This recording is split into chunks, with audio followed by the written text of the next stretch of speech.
سانحہ مری، گڈو، پپو، منی، پاپا، ماما، دوست، احباب مری کی سیر کرنے گئے تھے۔ برف باری دیکھنے کا ارادہ تھا۔ سب نے پہل تصاویر بھی سوشل میڈیا پر اپلوڈ کی تھیں۔ کتنے خوش نصیب تھے سب کے سب۔ انرجی کا کیا لیول تھا، کتنے پرکیف نظارے تھے۔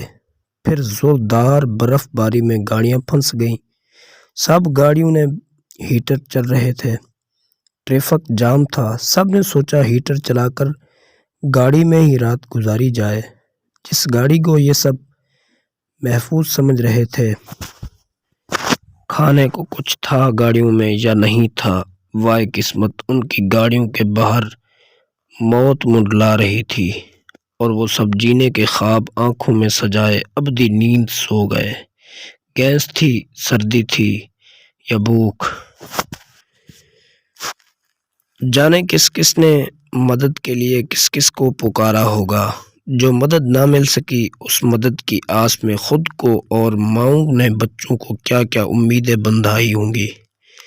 باپ نے بچوں کو، شوہر نے بیوی کو اور بیوی نے شوہر کو بے بسی کے عالم میں آخر بار کس انداز سے دیکھا ہوگا۔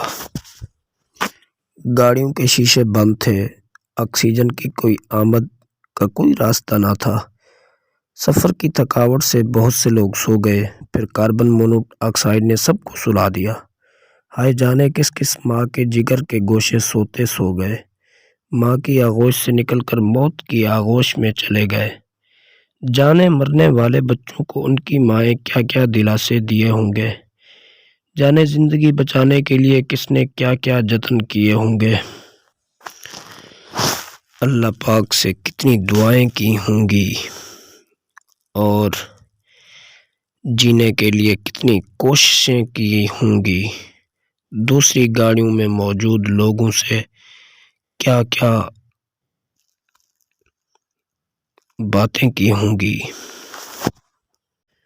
وہی گاڑی گیس چیمبر بن گئی۔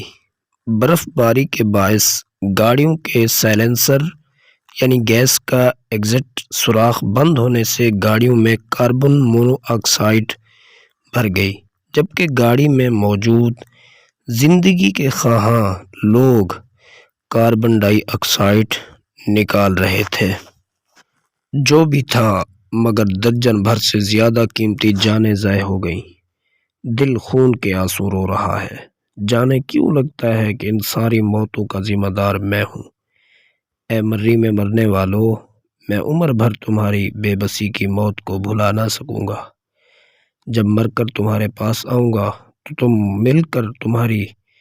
تو تم سے مل کر تمہاری بے بسی کی موت کا افسوس ضرور کروں گا۔ انا للہ و انا الیہ راجعون۔